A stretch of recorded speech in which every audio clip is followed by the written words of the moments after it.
Buenas tardes a todos. Bueno, vamos a iniciar con la clase del día de ahora.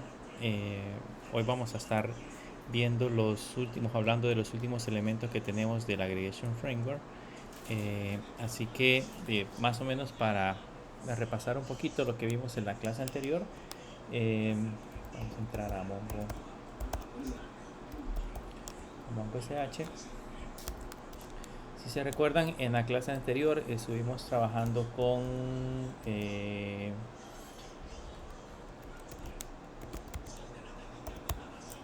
la base de datos que se llamaba almacén,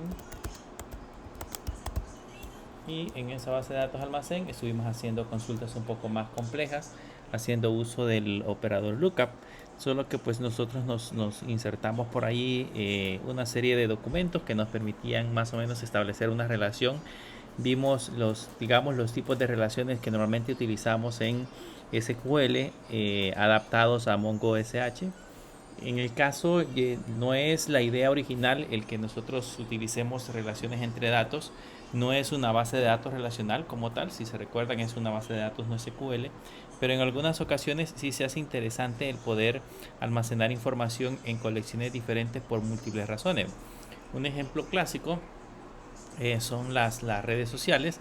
Cuando ustedes hacen una publicación, las personas empiezan en esa publicación a escribir comentarios. Si nosotros esos comentarios, digamos que tenemos una colección que se llama publicaciones, y dentro de esa colección publicaciones tenemos subdocumentos en donde guardamos, en ese caso, los comentarios para cada publicación. Pues acuérdense que cada documento tiene una limitante, tiene un tamaño específico que podemos utilizar para almacenar esa información. Entonces, digamos que al final de cuentas tendríamos un límite de comentarios que podríamos agregar. Aunque el límite es muy grande, o sea, te podemos tener en ese caso documentos muy grandes, pero significa de que de alguna forma estamos limitando la cantidad de espacio que vamos a colocar sobre la información. Algo similar a lo que ocurría antes en Twitter. No sé si alguien ya tiene años de estar utilizando Twitter, pero por ejemplo Twitter hace años era una red social en teoría para hacer publicaciones muy pequeñas, si lo queremos ver de esa manera. Entonces ellos limitaban la cantidad de caracteres que uno podía digitar en las publicaciones. Si no me equivoco, eran 40 caracteres como máximo. Entonces tenía que poner como publicaciones muy cortas.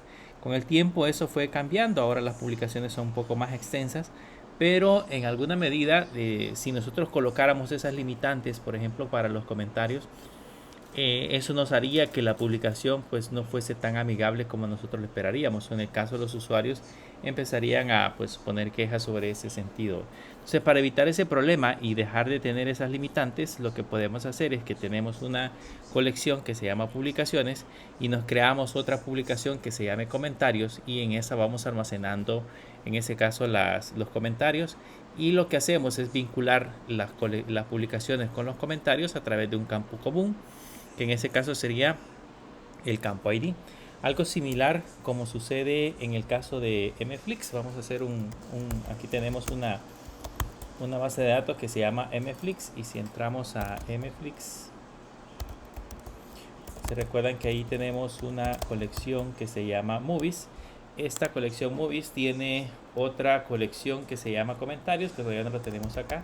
Vamos a hacer el proceso de importación. Creo que aquí tenemos Mflix. Y acá deberíamos de tener solamente Movies. Nos vamos a importar en ese caso la base de datos del navegador y con los comentarios, y vamos a tratar de hacer algún tipo de consulta usando esa colección. Aquí le vamos a poner database samples MongoDB. Entramos a la que tiene GitHub. Y aquí, bueno, ya vimos que hay varias bases de datos, ya hemos usado algunas de ellas, y la que nos interesa en ese momento es la de Mflix. Si le damos clic, van a notar que aquí tenemos sesiones, street, esto que eh, son como trailers, digamos, y este user son como los usuarios, y la que a nosotros nos interesa que son los comentarios. Entonces le vamos a hacer clic a la parte de comentarios, y luego le vamos a hacer clic en donde dice View RAM, Y aquí ya vamos a tener en ese caso la parte de la colección. Entonces esa colección es la que nos vamos a extraer para el otro lado para que podamos en ese caso hacer el proceso de para hacer el proceso de relación entre las tablas movies y la otra tabla. Dígame.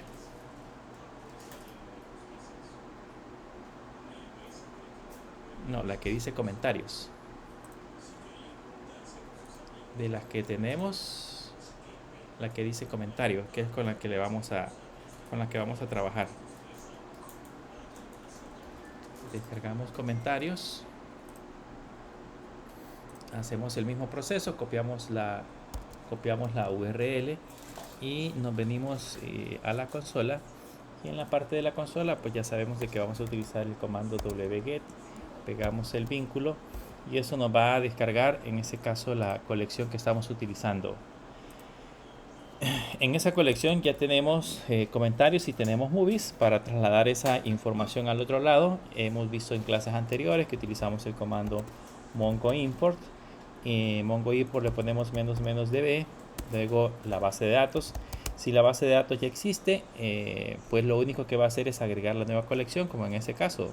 Luego le ponemos --collection y el nombre de cómo se va a llamar la colección, la vamos a llamar de la misma forma, que vamos a llamar comentarios, y luego el nombre del archivo que vamos a utilizar para hacer el proceso de importación.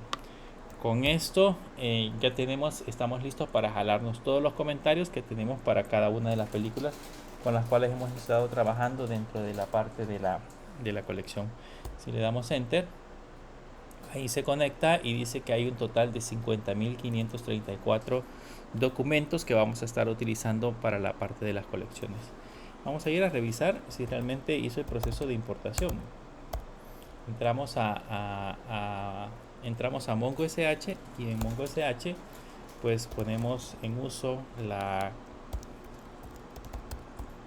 base de datos, y ahí vamos a ver que si le pongo show collection ya aparece la parte de comentarios. Entonces, como siempre, antes de empezar a trabajar, pues sería bueno examinar qué es lo que contiene comentario. Entonces, siempre le ponemos db.comentarios y examinamos el primer documento para ver qué es lo que contiene. Y vamos a ver que básicamente lo que contiene es un ID. Ese ID es el identificador de cada documento, como cualquier otra colección. Tiene el nombre, quién es la persona que hizo, en ese caso, el comentario. Tiene el correo electrónico de la persona que hizo el comentario. Y lo interesante de eso es que tiene el Movie ID, que en ese caso ese Movie ID es el ID de la película a la cual se le está haciendo el comentario. Luego el texto en esta parte de acá, que sería el comentario como tal, no sé en qué idioma se encuentra esta parte, y la fecha. Entonces, de hecho, si nosotros quisiéramos buscarnos a qué película pertenece este comentario, por ejemplo, pues podríamos copiarnos el Object ID y luego irnos a la tabla Movies, y en la tabla Movies buscar en ese caso la parte del comentario, le ponemos -id, 2 puntos, y pegamos el Object ID, y ahí podríamos saber a qué película corresponde ese comentario. De hecho, ese comentario es huérfano porque al parecer no hay ninguna película que tenga ese Object ID.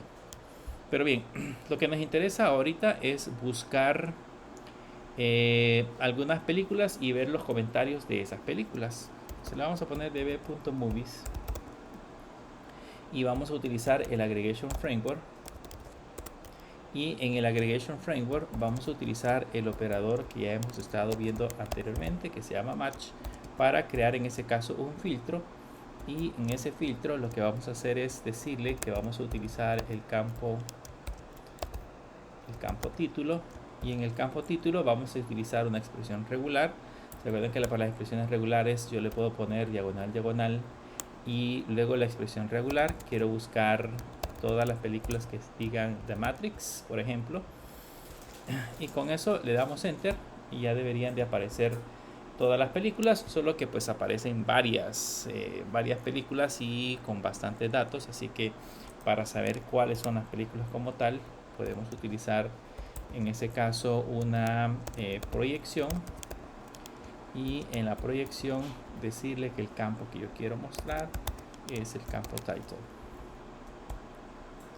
Y ya tenemos las tres películas. Está la primera que dice The Matrix, la segunda dice The Matrix Reloaded y la tercera que dice The Matrix Evolution. Entonces esas son las tres películas a las cuales nosotros en este momento le queremos buscar sus respectivos comentarios. Entonces, ¿qué vamos a hacer? A esta misma información que tenemos acá, vamos ahora a utilizar el otro operador, que sería el operador lookup. Sería lookup. Y en ese operador lookup le ponemos los dos puntos y empezamos a utilizar en ese caso cada uno de los parámetros. El primer parámetro que vamos a utilizar es el parámetro from, donde le decimos: yo estoy en la película, estoy en la colección películas y necesito ver los comentarios, así que la otra colección se va a llamar o se llama comentario. Y además de eso necesito especificarle cuál es la llave local. La llave local field, que debería de ser en ese caso el nombre del campo que estamos utilizando para hacer la parte de la relación en movies, que debería de ser para nosotros el -id. Entonces le ponemos -id y luego después de eso le especificamos la llave foránea, que sería foreign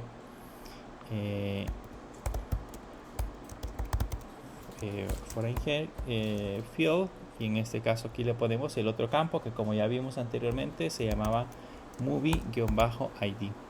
Y luego, ¿cómo le vamos a llamar a ese campo? Ponemos coma, as, dos puntos, y ¿cómo le vamos a llamar a ese campo? Le vamos a llamar comentario. Y hasta ahí ya tenemos la relación que generaríamos entre las otras tablas. Si ahora le damos enter, van a notar que, bueno, aquí aparecen un montón de datos. Vamos a ir hasta el principio.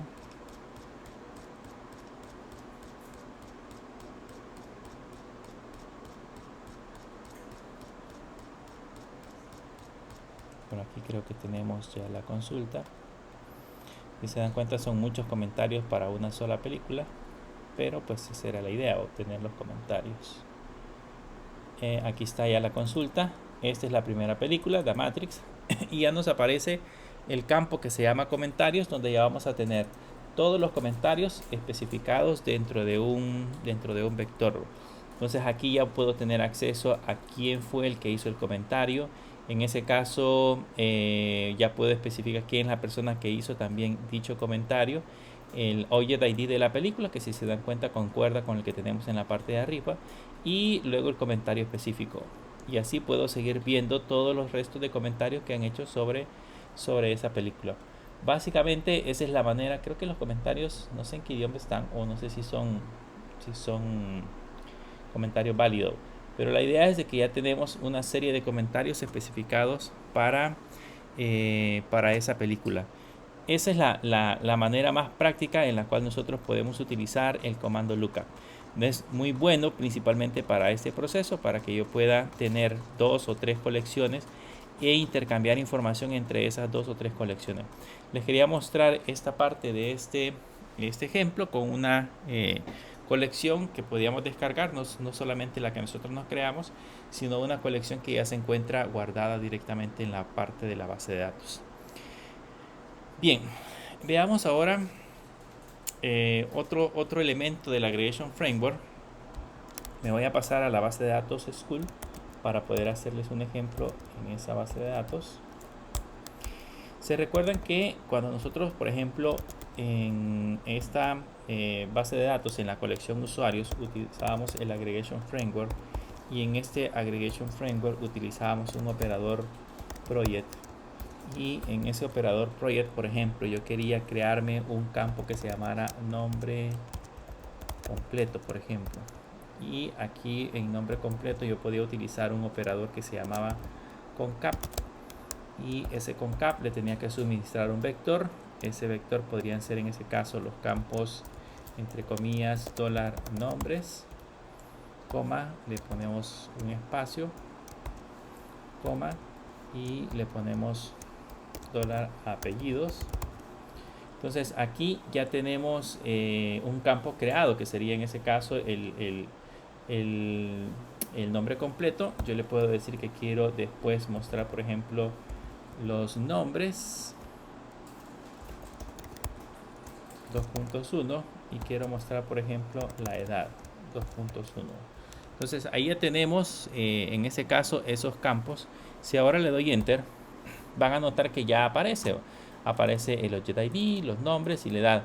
Pero curiosamente el nombre completo, que es el primer campo que yo definí, ese primer campo que aparece en la colección, aquí me aparece de último, aparece hasta el final. Entonces puedo hacer un cambio de orden, digamos, en la manera en cómo los campos aparecen al momento que los desplegamos. Si por ejemplo aparecieran no en el orden correcto que yo quisiera, sino que aparecen ordenados como según el algoritmo que tiene en este caso MongoDB, yo puedo especificar el orden utilizando otro operador. Lo que vamos a hacer acá es que vamos a usar en ese caso un operador que se llama replace root, y en ese replace root vamos a poner dos puntos y abrimos y vamos a usar un campo que se va a llamar new root. En ese new root yo le voy a poner la lista de campos que yo quiero desplegar. Por ejemplo, le voy a decir que yo quiero desplegar el nombre completo, dos puntos. Es algo así como la proyección, solo que ahora el orden en que los definamos acá, así van a ser como deberían de aparecer. Quiero el nombre completo, coma, quiero los nombres, entonces le pongo nombres, dos puntos, y entre comillas dólar nombres. Y quiero, por ejemplo, la edad, dos puntos, y entre comillas dólar edad. Entonces es algo parecido a la proyección, solo que acá el orden en que definimos los elementos va a ser el orden en que deberían de aparecer. Y si se dan cuenta, pues primero aparece el nombre completo, luego nombres y luego edad. En todos los documentos ya aparecen definidos ese orden específico. Nos sirve de mucho cuando tenemos campos que han sido colocados. ¿Se acuerdan, por ejemplo, cuando usamos el group, que los coloca de manera desordenada, que de acuerdo al resultado que nosotros desplegamos se muestran en otra ubicación distinta? Entonces con este replace root podemos ordenarlos para que de alguna manera se vean diferentes. Creo que hicimos un ejercicio, por ejemplo, con las ciudades, en donde colocábamos las ciudades y la cantidad, pero creo que aparecían desordenados. Entonces con esta opción del replace root yo puedo en ese caso ordenar esos elementos de acuerdo a una forma específica en la que yo quiero mostrar los documentos en la aplicación. Otra cosa interesante que tienen también estos el Aggregation Framework es otro operador que sirve. Voy a poner aquí el operador. Este operador $out lo que hace es generarme una nueva colección. Probablemente, por ejemplo, ahorita yo he creado todo esto que es un poco complejo, digamos, y que necesito no mostrar el resultado en pantalla, sino guardarlo en otra colección para utilizarlo posteriormente. Entonces puedo utilizar el operador out, colocándole aquí después de la proyección, colocándole $out, y luego del $out dos puntos colocar el nombre de la colección que yo quiero generar. Por ejemplo, quiero generar una que se llame usuario 2. Debemos de tener cuidado porque si le pongo usuarios, pues voy a sustituir la que ya estaba, y esa pues se elimina por completo su contenido, así que debo de ser precavido en la forma en cómo nosotros vamos a utilizar en este caso estos elementos. Entonces aquí le ponemos $usuarios2 y si le damos enter van a notar que el resultado ya no se visualiza en pantalla, sino que ahora si yo le pongo show collections, aquí ya tenemos una colección que se llama usuario2. Y si yo le pongo db.usuario2.find, van a notar que ya tengo un Object ID, tengo el nombre completo, los nombres y la edad. Entonces esto ya me generó en ese caso un nuevo duplicado de la aplicación con la cual estábamos trabajando.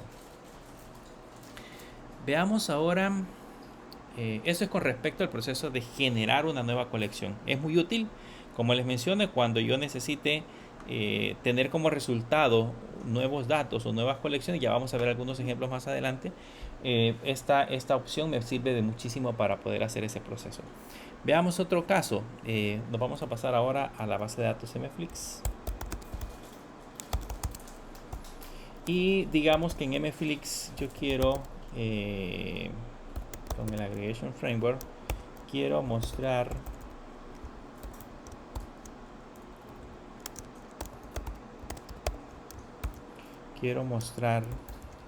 el $type,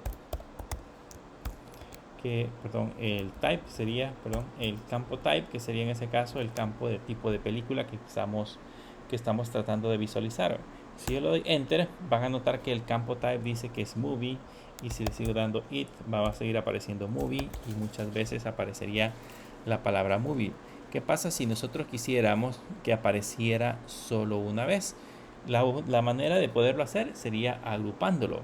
O sea, yo puedo poner db.movies.aggregation-framework y abrimos y cerramos llaves. Usamos el operador group, y en el operador group ya sabemos de que debo de colocar el campo ID, y en el campo ID puedo colocar el campo que sería en este caso type. ¿Qué es lo que va a hacer eso? Como están duplicados varias veces, va a ser uno solo y me va a mostrar en ese caso solo los valores únicos. Entonces ahí ya tendría movies y series. Entonces como ya tengo movies y series, ya sé que dentro de toda la cantidad, dentro de las 25.000 y algo de películas que tenemos agregadas, de esas 25.000 películas que tenemos agregadas, esas 25.000 películas aparece justamente solo los movies y series. ¿Qué podemos hacer con esas movies y series? Y ahora que ya las hemos agrupado, pues ahora las puedo agregar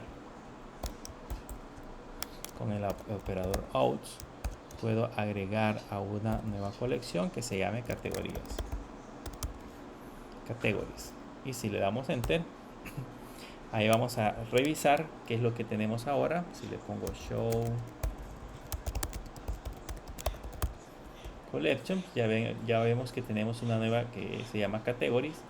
Y si ahora le ponemos db.categories.find, ahí vamos a poder ver el resultado, que serían movies y series.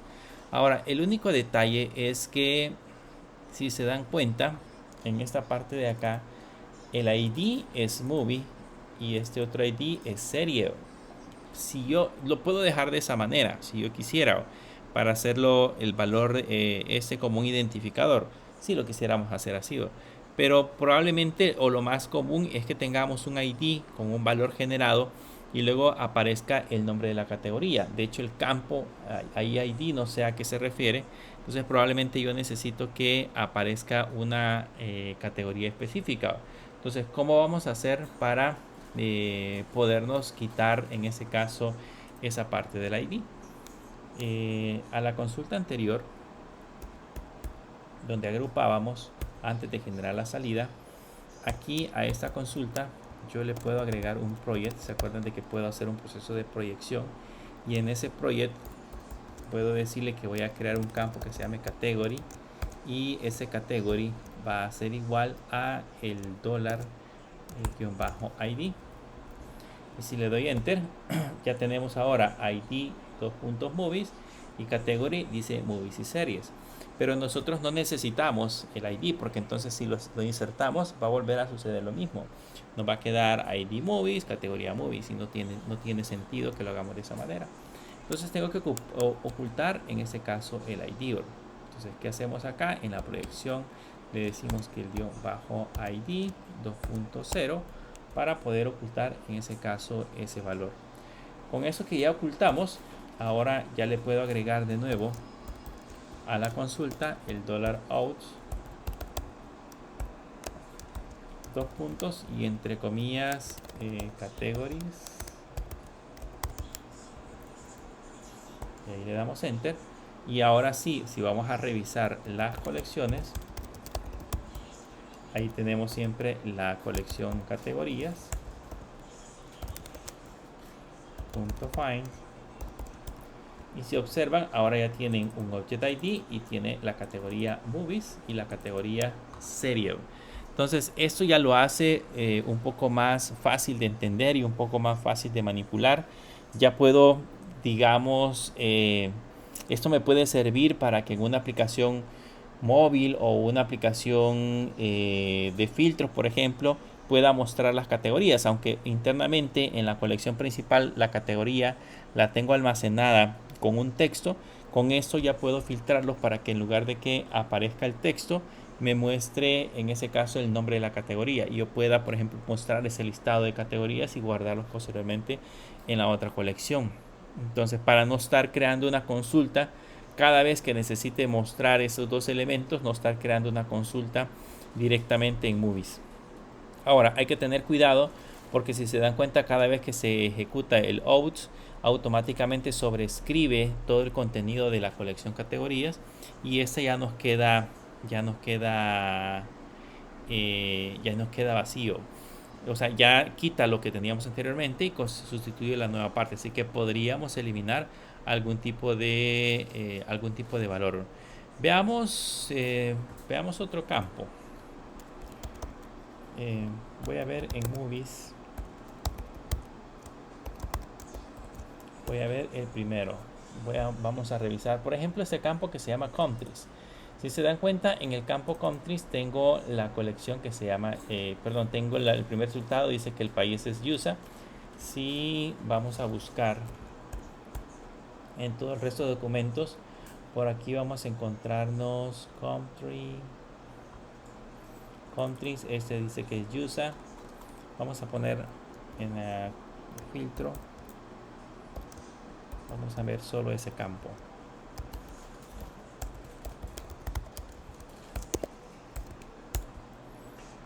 Vean que ahí aparece USA. Y si le pongo un it, sigue apareciendo USA. Vamos a ponerle un it.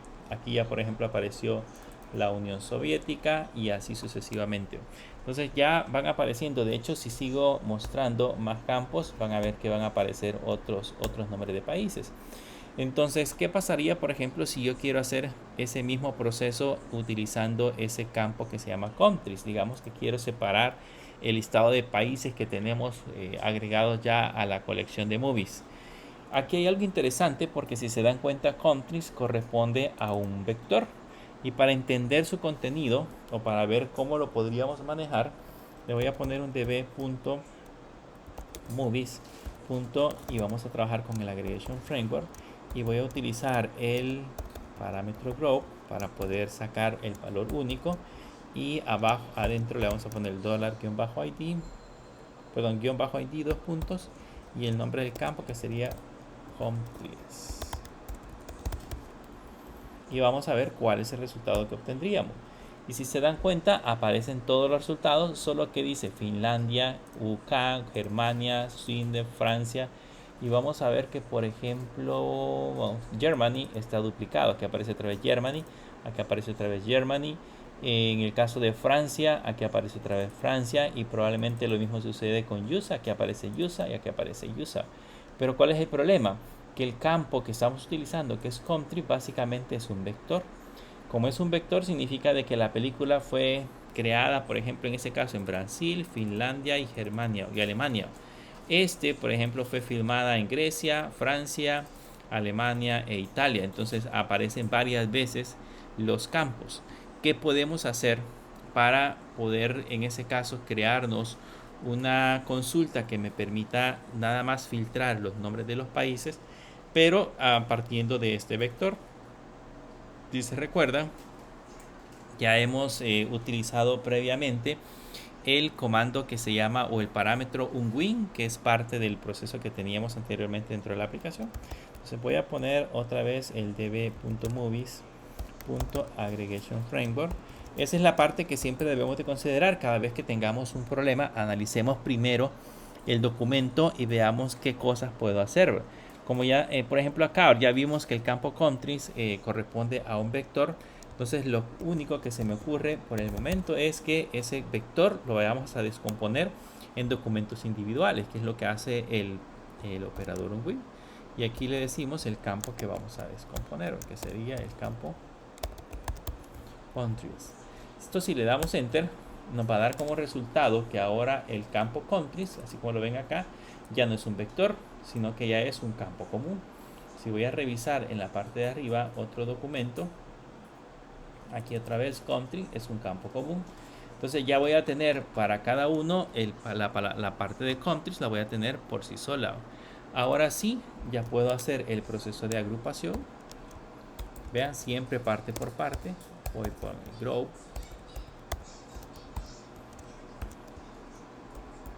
Ya le puedo decir que el guión bajo ID va a ser igual al campo que se va a llamar, en ese caso, countries. Y vamos a ver el resultado que vamos a obtener.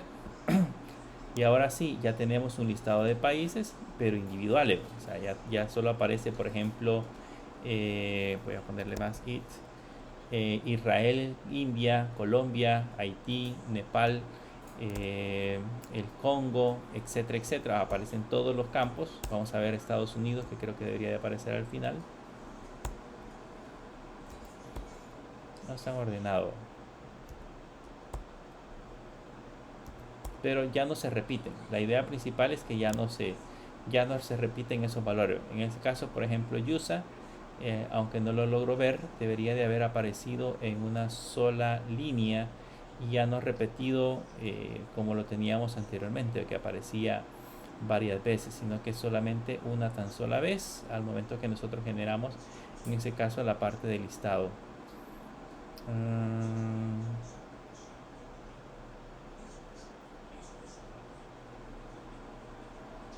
No veo user. Sería de que nos pusiéramos a buscar minuciosamente a ver si podemos encontrar el valor. Un poco abajito.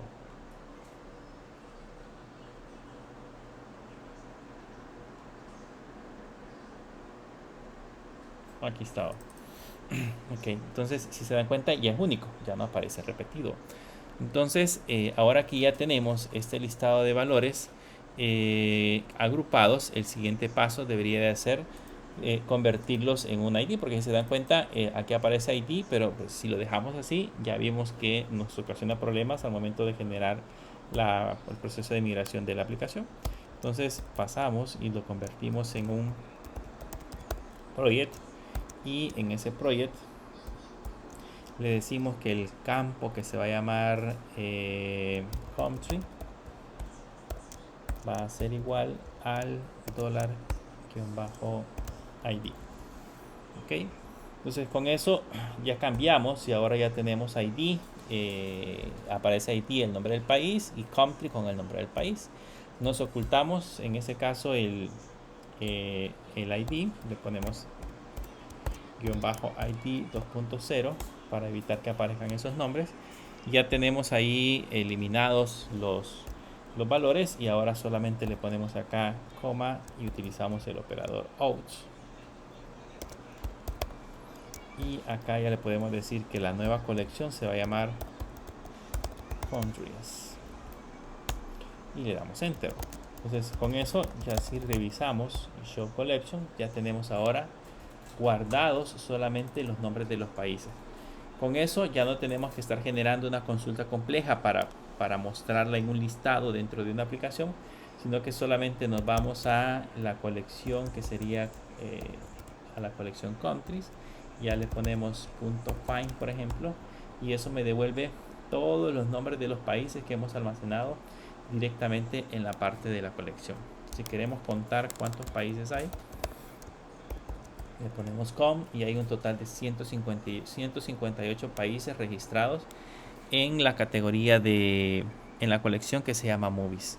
Entonces esa sería una manera rápida de cómo nosotros podemos agrupar los elementos sin necesidad de o no agruparlos, sino que pasar, digamos, su valor único, pasarlo directamente hacia la parte de la de la aplicación en una nueva colección con el objeto de estar evitando crear consultas muy complejas. Esta consulta que creamos acá, aunque parece que la devuelve súper rápido y para nosotros parecería que es un tanto simple, pero a grandes volúmenes de datos ese proceso de agrupación se puede convertir en un proceso muy complejo. Pues imagínense que no solamente estamos recibiendo peticiones de nuestra máquina, sino que estamos recibiendo múltiples peticiones de diferentes computadoras. Entonces, de esas diferentes computadoras que se conectan directamente hacia nuestra aplicación, que llegan directamente hacia nuestra aplicación, podríamos tener ese pequeño inconveniente de que nos podría causar demasiado tráfico y se podría hacer demasiado lento. Entonces, para sacar ese listado de países, mejor los sacamos de esa colección, los metemos en una nueva colección y cada vez que necesitemos mostrarlos, los sacamos directamente de esa que se llama countries. Bien.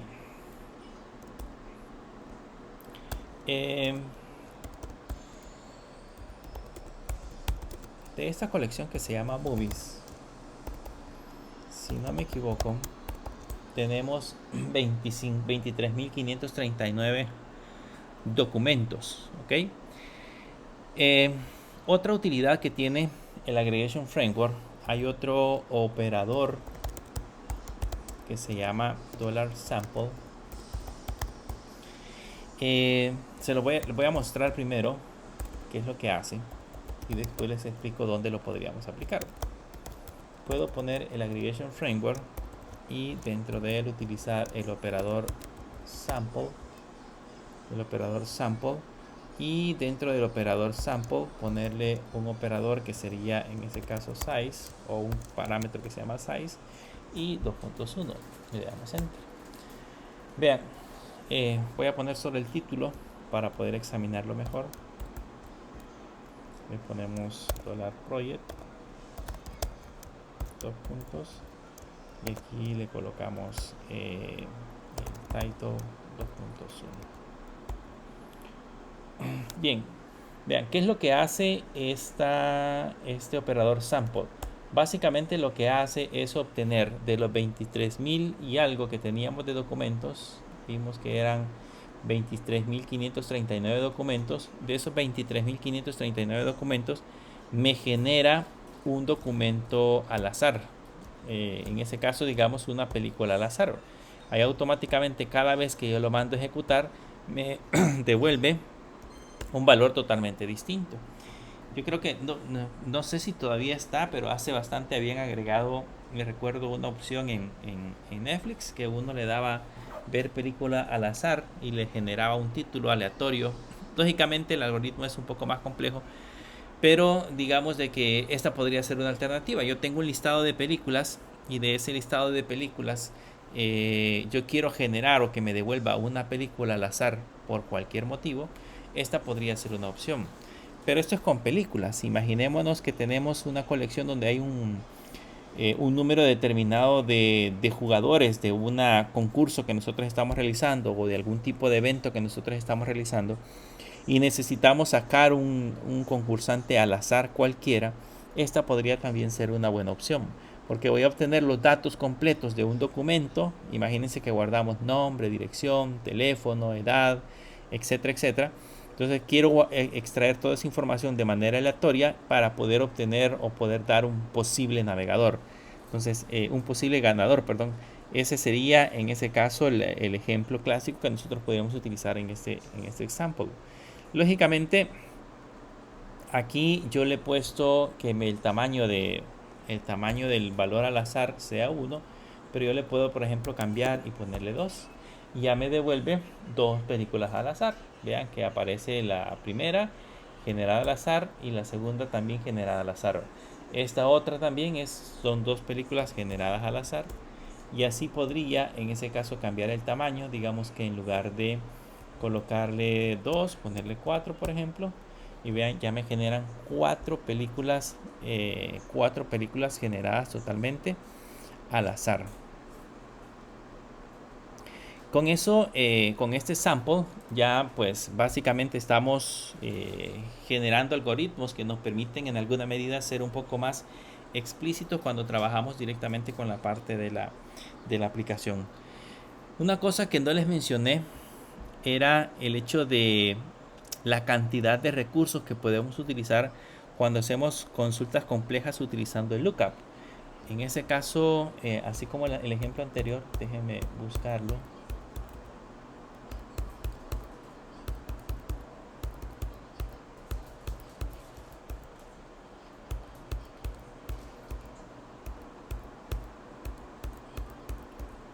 Este ejemplo que teníamos acá, no, perdón, este es para cambiar los datos, el mismo para cambiar los datos, este ejemplo que teníamos acá, que me permitía obtener las películas junto con los comentarios. Yo siempre les he dicho, o sea, en este entorno que nosotros estamos trabajando, es un entorno de prueba y por ende, aunque tengamos probablemente 1.000.000 de documentos, el resultado siempre va a ser muy rápido, porque estamos trabajando en un entorno de prueba, en un entorno de desarrollo, en un entorno donde pues son consultas controladas. Pero ¿qué pasa cuando este entorno pasa a ser un entorno de producción? En donde ya la información es real, digamos, ya hay usuarios consumiendo mi base de datos y no solamente es un usuario, sino que eso crece de manera exponencial y vamos teniendo muchísimos más usuarios. Entonces, en ese caso, el tráfico de información al servidor, la cantidad de recursos que se tiene, la memoria con la que cuenta es un punto clave para poder obtener los datos con mayor velocidad. Y aunque digamos la colección fluctúe demasiado y nosotros intentemos hacer consultas como estas, los resultados pueden ser lentos o rápidos dependiendo de cómo nosotros hayamos estructurado nuestras colecciones. Yo les decía, una manera, lo vimos hace bastante, una manera de poder entender cómo las consultas las ejecuta MongoDB es utilizando la función explain. O sea, le ponemos explain y aquí nos va a dar una serie de datos que tienen que ver con la manera en cómo MongoSH o MongoDB se encarga de organizar y obtener, en este caso, las consultas. Pero un parámetro que a nosotros nos sirve, que es el que debemos de siempre utilizar, es el parámetro que vimos en su momento, se llamaba execution steps, que este parámetro nos daban estadísticas mucho más no reales, sino que estadísticas mucho más eficientes que nos sirven a nosotros para tomar decisiones de cómo podemos hacer para optimizar, en este caso, los valores. Si le dábamos enter, se los quiero mostrar para que vean que también funciona con el Aggregation Framework. Vamos a revisar ese execution step y ahí vamos a ver algunas cosas interesantes que nos vamos a encontrar con este dato.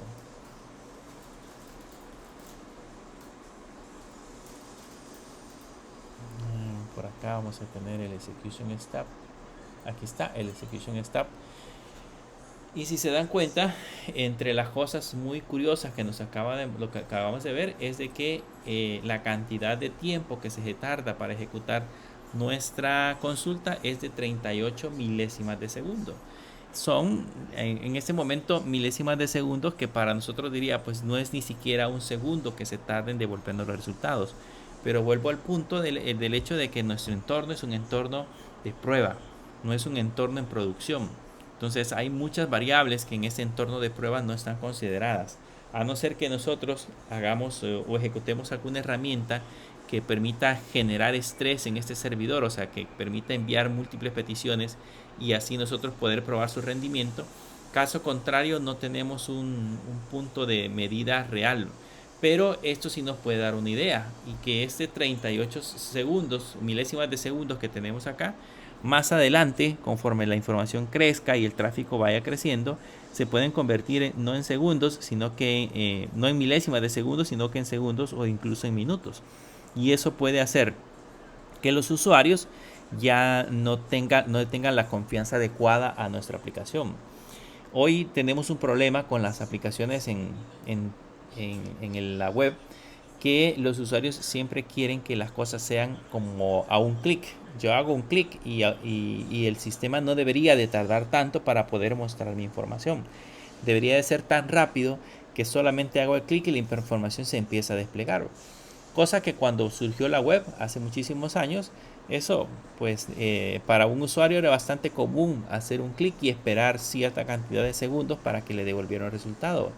Pero conforme las tecnologías han ido avanzando, los anchos de banda han mejorado, los servidores han mejorado en rendimiento, han surgido nuevas tecnologías para la incorporación de aplicaciones.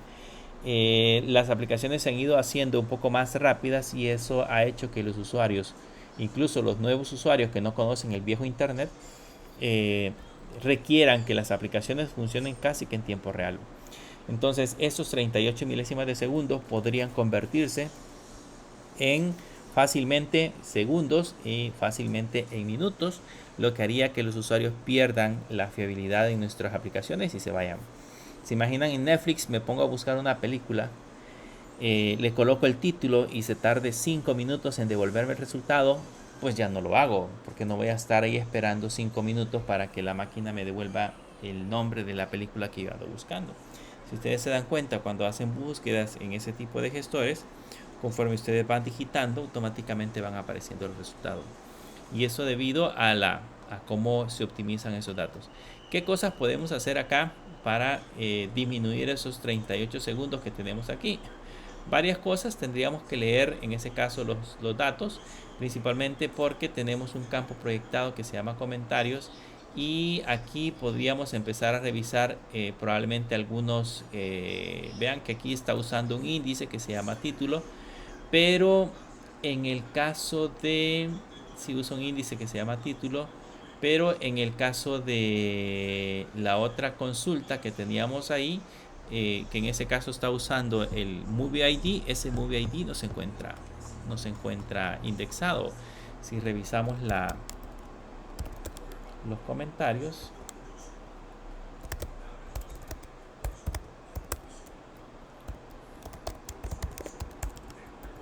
y le decimos que queremos ver los índices, van a notar que el único índice que tiene es el de la llave primaria y no tiene ningún índice adicional.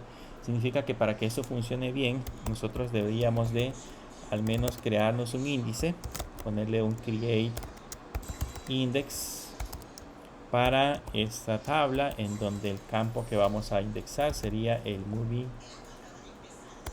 2.1. Entonces ese sería el índice que deberíamos de crearnos para que el rendimiento mejore. Si ahora tratamos de ejecutar otra vez la explicación, si con eso logramos reducir algún tipo de tiempo de resultados, probablemente eso nos haga que las consultas sean mucho más eficientes. Vamos a ver si hizo algo al final de cuentas. Aquí tenemos el execution steps y la cantidad de segundos. Vean que de 38 ahora se redujo a 10 milésimas de segundo. Con solo haber agregado un índice, lo reducimos a más de la mitad de lo que normalmente se podría tardar. Y lógicamente el resto, la responsabilidad de por qué se tarda 10 milésimas de segundo es porque aquí estamos utilizando expresiones regulares. Si en lugar de esas expresiones regulares utilizáramos para nuestro caso, por ejemplo, índice full text, todavía podríamos reducir esa cantidad de milésimas de segundo a muchísimo menos. Entonces esas consideraciones que les quería mostrar, que incluso no solamente las colocamos con el comando find, sino que ya las podemos poner en práctica haciendo uso del Aggregation Framework. Existe otro operador en el Aggregation Framework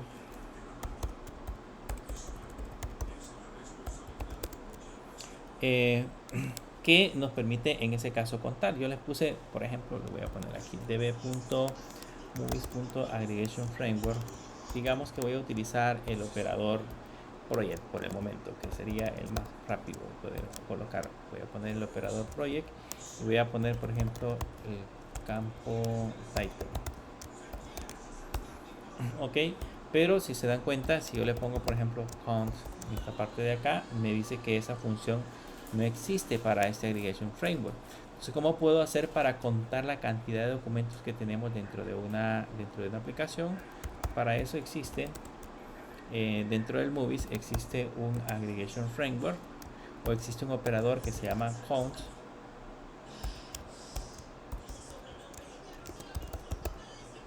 que se llama count, que internamente solamente le podemos colocar cualquier campo que tenemos dentro de nuestra colección, y al darle enter eso nos devuelve la cantidad de documentos que tiene almacenados esa colección.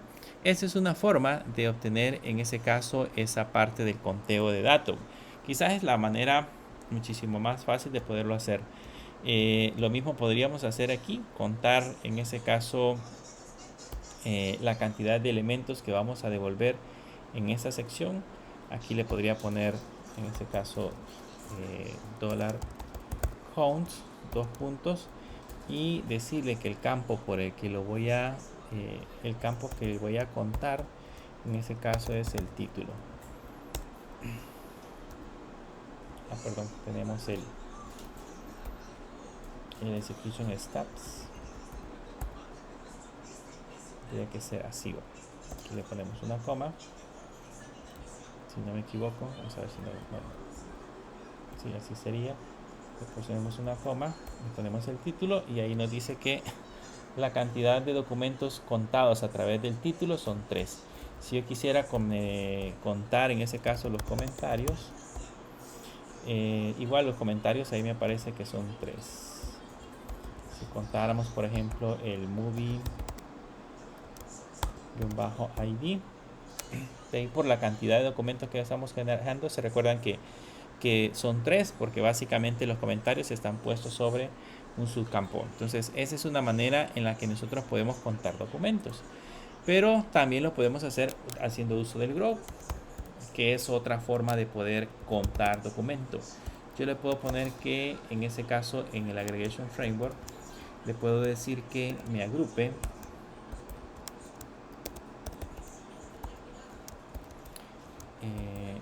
eso se los coloco porque en algún momento tal vez nos puede servir.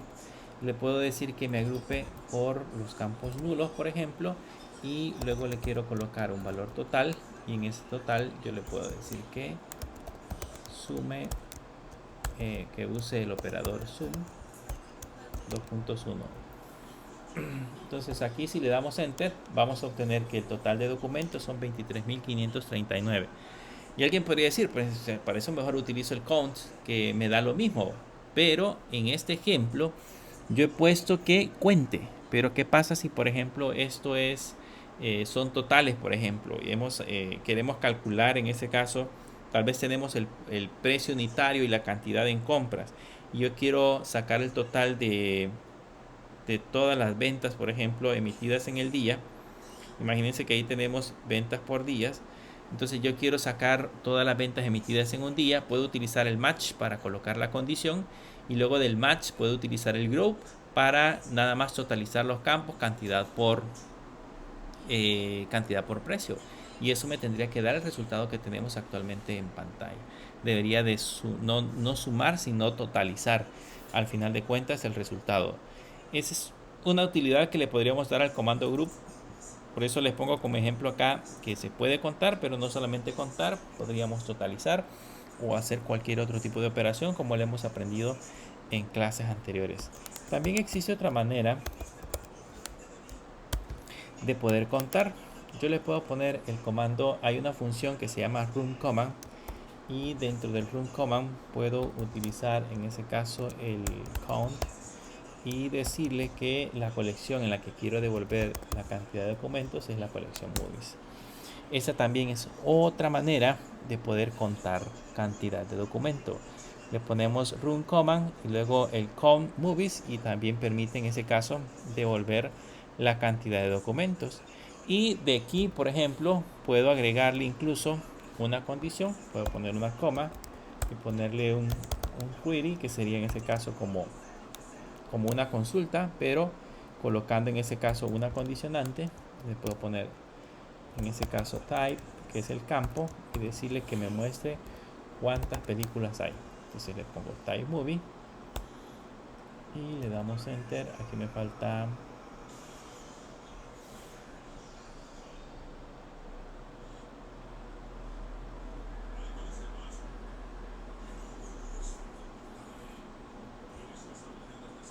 perdón, tendríamos que cerrar al final,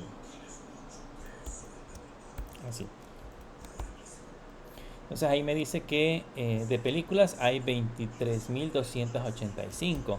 Y como teníamos la otra que era series, de series hay 284 series. Entonces de esa, 254 series. De esas podemos filtrar de esa manera, contar, digamos, a partir de ciertas condicionantes para hacerlo mucho más fácil. Me piden saber cuánta es la cantidad de películas que hay. Esa es una manera de poder hacer ese proceso de conteo. También en este proceso de el query, por ejemplo, yo podría decir que me muestre todas las películas que el año de producción o el año de lanzamiento fueron 1999. Y ahí me dice que en el año de 1999, según el listado, hay un total de 536 películas emitidas. Pero adicional a este proceso, yo le puedo colocar una coma y ponerle, por ejemplo, skip 2.5 y le digo que se salte los primeros 5 documentos. Por lo tanto, solamente me da 531 documentos totales que representan la cantidad de películas. Como se tardó 5, o se saltó, perdón, 5, en la primera teníamos 536. Con este comando que acabamos de realizar ahorita se saltó 5, entonces ahora ya tenemos 531. Realmente ese skip en este caso no sé qué tanto nos pueda llegar a servir. Probablemente en alguna ocasión sería bueno tenerlo en cuenta. También podemos colocar un límite y decirle, por ejemplo, 200. Y ahí ya sabemos que de los resultados, pues básicamente solo muestra 200. Por ende, la cantidad de documentos, si hay más, el límite va a ser 200. Diferente sería que yo le ponga 700, por ejemplo. Y en ese caso, ahí sí ya me muestra los 531, porque pues la cantidad de documentos es menor al límite que yo he especificado. Esa es una manera también de poder utilizar en ese caso el límite. El skip hace el proceso de saltarse cierta cantidad de documentos, y el limit lo que hace es básicamente decirle hasta qué límite de datos podría mostrarnos esa parte de la información. También acá le podemos decir que utilice, después del límite, utilice un índice específico para poder hacer ese proceso de conteo. Y aquí le decimos him y abrimos llaves y le decimos que el índice que voy a usar, por ejemplo, es el índice para type. Como ese es lo que estamos filtrando, entonces le ponemos enter. Y lógicamente, como no tenemos un índice específico para poder retornar el valor, por eso el him nos dice de que ha generado un mensaje de error. Y eso de usar el hint es para forzar a que utilicen documento y acelerar un poco la consulta, que eso es muy útil. En ocasiones, cuando nosotros mandamos a revisar la consulta, probablemente MongoDB decida no, por alguna razón, no utilizar el índice. Entonces, con el hint estamos forzando a que tome en consideración algunas de las condiciones que hemos colocado, las tome en consideración para usar el índice. Para que eso ya no nos dé error, pues deberíamos de ponerle db.movies.createIndex, y aquí ya le colocamos que el índice que vamos a crear es el índice type. Le damos enter, ya creamos el índice, y ahora si lo ejecutamos y le damos enter, ya nos devuelve los resultados. Entonces el him es una forma obligada para hacer que en ese caso liste o utilice el índice de manera forzada sin que nosotros se lo indiquemos específicamente. Esa es la parte interesante que podemos utilizar con la parte del comando him. Los índices, como ya les he mencionado anteriormente, son muy importantes, principalmente para poder hacer un proceso de aceleración de datos. Si no utilizamos índices, si no aprendemos a utilizar de manera adecuada los índices, vamos a tener problemas con probablemente algunos cuellos de botella. Cuando nos referimos a cuellos de botella, son consultas que se tornan demasiado lentas, y que al momento de que nosotros las estamos ejecutando, esas consultas se tardan demasiado tiempo y hace que el usuario pues tenga que esperar demasiado para poder obtener en ese caso la información. Entonces, de alguna forma o alguna medida hay que tratar de aprender a utilizar esos índices y buscar la manera en cómo nosotros la podemos aplicar. También existe, bueno, ya vimos una manera en la que nosotros, por ejemplo, si tenemos los datos de las series, les voy a poner aquí un ejemplo. Si yo le pongo db.movies.find y le decimos acá, sin ninguna condición, le decimos que muestre el campo type 2.1 y nos vamos a quitar el ID. Voy a poner -ID 2.0. Ya vimos que podemos mostrar en ese caso el campo el campo aparece varias veces, aparece filtrado, y ya vimos que si yo agrupo, o sea, este mismo resultado nosotros lo podríamos hacer con db.movies con el aggregation framework. Yo podría en ese caso decirle que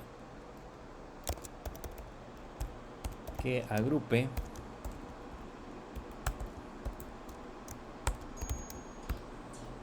por el campo type. Se le ponemos $type y ahí se agrupa por el comando type, y ahí solo obtenemos movies y series. Esa es una manera de obtener valores únicos, si lo queremos ver de esa manera. Pero también existe otra forma de obtener valores únicos, y esta es la ventaja que tenemos, es que esos valores únicos que vamos a obtener los podemos hacer sobre varios campos, si así lo deseamos nosotros. Pero en este caso le ponemos db.movies y hay una función que se llama distinct. En esa función que se llama distinct digitamos el campo, en ese caso es el campo type, y van a notar que ya aparece como movies y series. Si ese mismo ejercicio que tenemos acá lo queremos hacer utilizando en ese caso countries, que si se recuerdan, countries ya lo teníamos especificado que era un campo de tipo vector. Si le damos enter, pues ahí la diferencia sigue siendo el mismo problema. Aquí tenemos los campos, le voy a dar, hay 58 más, le voy a dar it. No, perdón, ya aparecen filtrados, solo que si se dan cuenta, aunque es un vector, estos vectores ya hizo los valores, los hizo único. Entonces aquí ya no debería de, por ejemplo, aparecer el valor repetido. De hecho están ordenados, cosa que no lo había hecho anteriormente. Están completamente ordenados los valores, y esos valores dichos opuestos directamente con el comando distinct, ya podríamos nosotros empezar a operarlos y pasarlos directamente a otra colección. Este mismo proceso lo podemos hacer con el run command. Yo le puedo poner run command distinct.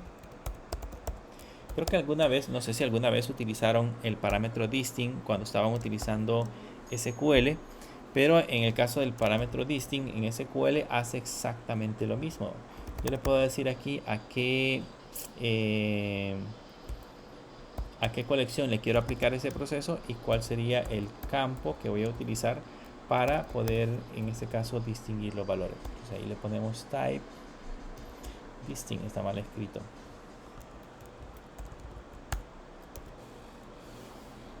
Es distinct, así. Vamos a ver, y ahí ya tenemos movies y series. La diferencia es que aquí devuelve un OK. O sea, al final de cuentas devuelve un valor que dice OK, pero también funciona de esa forma. Lo podemos hacer con otro campo que se llama géneros. Si aquí le damos enter, van a notar que ahí aparece también el dichoso OK, y aquí están el total de géneros que tendríamos directamente en nuestras películas. Están acción, biografía, documentales, fantasía, etcétera, etcétera. Estos están puestos lógicamente en un vector, pero ya con este comando distinct yo puedo sacar nada más de un listado específico los valores que yo necesito filtrar. Y esa sería la manera. Bueno, aquí con esto ya lo podríamos mandar directamente a otra colección si así quisiéramos. Pero esas, digamos, son dos formas. Podíamos hacerlo con el comando grow, y ahora ya vimos que podemos hacerlo directamente con el comando con el comando distinct para poder distinguir los valores. En SQL, por ejemplo, esto lo podíamos hacer así. Imagínense que lo quisiera hacer en SQL. Yo le ponía select distinct y le ponía, por ejemplo, genres, que sería el género, from y la base de datos o la tabla que se llamaba movies. Eso mismo que nosotros hemos puesto acá nos genera el mismo resultado que tenemos en esta sección de aquí. Ya hemos expuesto en NoSQL de una manera totalmente diferente. Esa es la diferencia que tenemos. Con esto terminamos todo lo que tenga que ver con el Aggregation Framework y terminamos de ver toda la parte de las funciones, consultas, filtros y todo lo que podemos hacer con MongoDB. A estas alturas, con todo este montón de comandos, ustedes ya pueden manejar sin ningún problema una base de datos con diferentes colecciones, decidir cómo es que quieren organizar la información para poder almacenar y posteriormente después a eso pues hacer las consultas necesarias para obtener los datos dependiendo de cómo nosotros organicemos la información.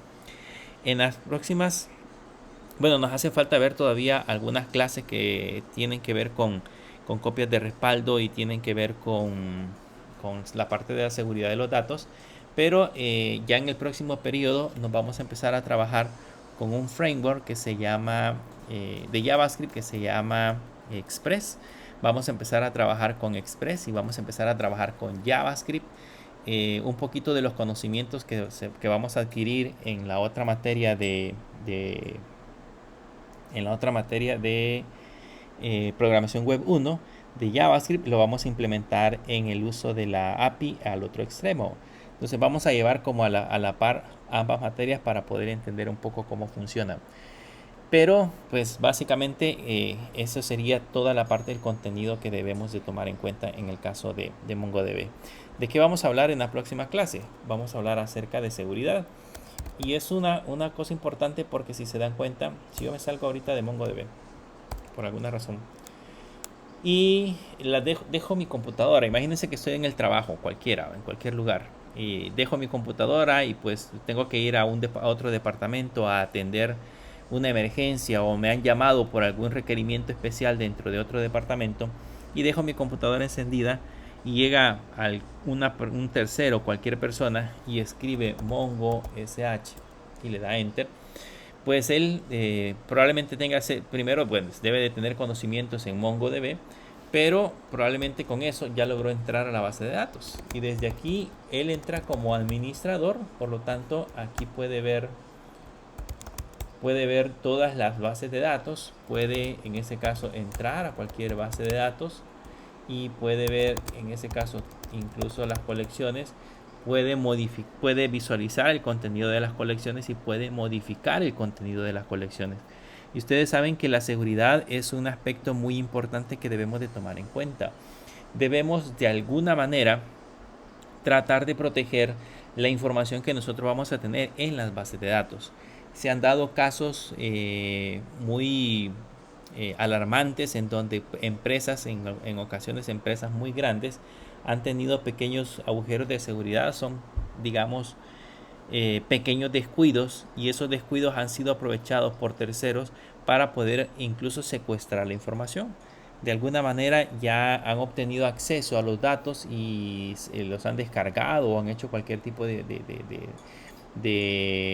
actividad con esa información. Incluso las bases de datos las venden por internet para, digamos, comercializar un poco la información de lo que encontraron en esa empresa. Entonces ese problema de tener esa información guardada y que no esté protegida es una parte de la seguridad que siempre debemos de considerar. Hay un principio que debemos de tratar de implementar, que es el mínimo privilegio. Eso significa de que cuando nosotros creamos un usuario, creamos una base de datos, creamos colecciones, debemos de tratar de crear accesos a usuarios que tengan los privilegios específicos o los privilegios mínimos que se le puedan dar para poder operar con nuestra base de datos. O sea, no deberían de tener acceso, así como nosotros en nuestro caso, de manera administrativa. Lógicamente aquí lo hacemos porque estamos trabajando en modo desarrollo, estamos aprendiendo, pero ya cuando implementemos nuestras aplicaciones, pues vamos a tener que hacer ese proceso de proteger de alguna manera la información. Otra cosa interesante es el acceso desde la red, porque si bien es cierto, yo le pongo aquí MongoSH, se dan cuenta que por acá, aquí les aparece una URL de conexión. Eso significa de que por lo menos acá está utilizando mi IP local y está utilizando un puerto. Esto es algo de conocimiento que yo debo de tener, que MongoDB utiliza un puerto a través del cual se comunican con las aplicaciones, y eso significa de que si desde afuera yo tengo, por ejemplo, esta máquina expuesta a una red local o expuesta a una red pública, alguien podría empezar a hacer pruebas o empezar a hacer intentos de conexión directamente hacia mi IP a través de esta IP que tenemos acá y a través de este puerto. Hay muchas consideraciones que uno tiene que hacer. Normalmente una de las reglas es que por, digamos, por razones excepcionales, una base de datos debe de estar expuesta a Internet, pero esas deberían de ser razones muy excepcionales. Caso contrario, el acceso a una base de datos de Internet debería de estar bloqueado. Y yo solamente tendría que tener acceso a él a través de accesos locales. O sea, que yo creo un usuario que pueda conectarse desde mi computadora hacia la base de datos. O que mi máquina esté aislada dentro de una red en la cual solo ciertas computadoras puedan tener acceso hacia mi base de datos con privilegios lógicamente limitados. Entonces hay muchas cuestiones de seguridad que uno debe de considerar. Y como les menciono, una de las reglas interesantes es el mínimo acceso a la información, o los mínimos privilegios que nosotros le deberíamos de dar a un usuario para tener acceso a los datos. No debería de ser un acceso con demasiados privilegios, porque podría en ese caso ocasionarnos pérdidas. Nosotros en la empresa hemos encontrado en muchas ocasiones en lugares donde desde una URL pues nosotros podemos empezar a inyectar código, y a través del código, de esa inyección de código, de esa inyección de ciertos parámetros, podemos obtener acceso privilegiado a bases de datos, y sin necesidad de estar físicamente en la empresa y sin necesidad de estar físicamente en la computadora, podemos extraer información de las bases de datos. Nosotros lo hacemos por cuestiones de auditoría. O sea, hay ocasiones en que hay algunas empresas que nos han contratado para poder hacer algún proceso de auditoría en la organización de aspectos de seguridad. Pero si eso lo hace un tercero con fines de lucro o con fines malignos, pues esa información que obtiene la podría robar, la podría vender, podría manipularla de tal manera que la empresa pierda datos. Y en el caso, yo siempre he dicho, los datos en las empresas son dinero. Para los bancos, por ejemplo, instituciones de cualquier tipo, los datos representan ciertas cantidades de dinero. Uno de los casos más críticos que yo he visto, por ejemplo, muchos casos, pero un caso muy crítico que yo vi fue en una universidad de Colombia, que tenían expuesto la información en internet y de alguna manera lograron violar la seguridad y lograron secuestrar el registro de notas de los alumnos desde la fecha en que fue fundada la universidad. Entonces, básicamente la empresa ya no tenía acceso a revisar esa información. Ya no sabían, por ejemplo, cuáles eran las notas que tenían los alumnos en el ciclo en curso, ni cuántas materias estos alumnos habían pasado. No sabían absolutamente nada, porque todo estaba dentro de sus bases de datos.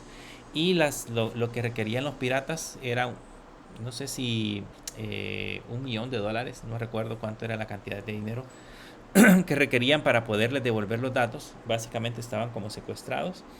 Entonces requerían esa cantidad de dinero para poderlo recuperar.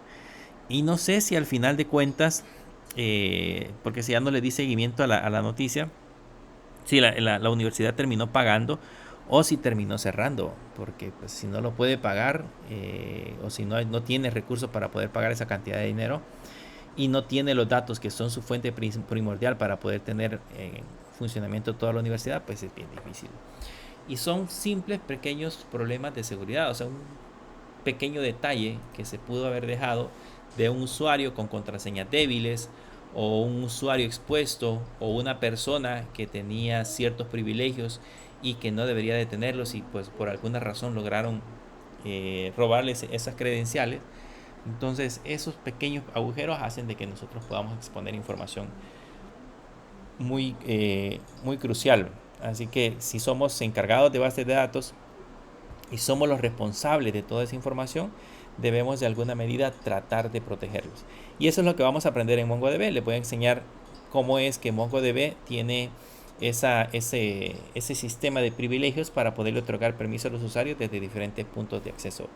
Vamos a hacer ejercicios donde nos vamos a poder conectar entre computadoras. Lastimosamente no estamos en el centro de cómputo, pero la idea era que, por ejemplo, allá en el centro de cómputo, entre computadoras, ustedes pudieran conectarse a las computadoras de sus compañeros y pudieran ver o modificar algún dato. Lo vamos a tratar de hacer acá con máquinas virtuales, pero pues básicamente ese tipo de permisos que uno puede otorgar es lo que tiene que tratar de ir normando. Para eso hay algunas bases de datos acá, que si se recuerdan, eran bases de datos del sistema. Hay una base de datos que nosotros no la creamos, se llama admin.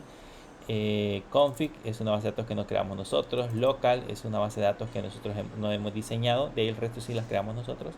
En esas bases de datos es en donde MongoDB almacena toda esa secuencia de privilegios de la información.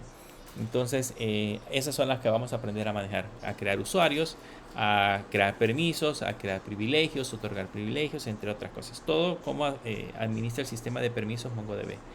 Y vamos a finalizar viendo la parte de las copias de respaldo, que también las copias de respaldo son bajo privilegio. O sea, debe de haber una forma en que un usuario tenga permiso para poder respaldar la información. Pero eso yo se lo voy a explicar un poquito más adelante. No sé si tienen alguna duda, consulta.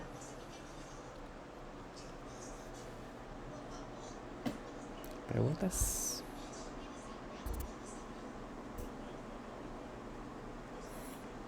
Bien. Si no hay preguntas, nos quedaríamos hasta acá.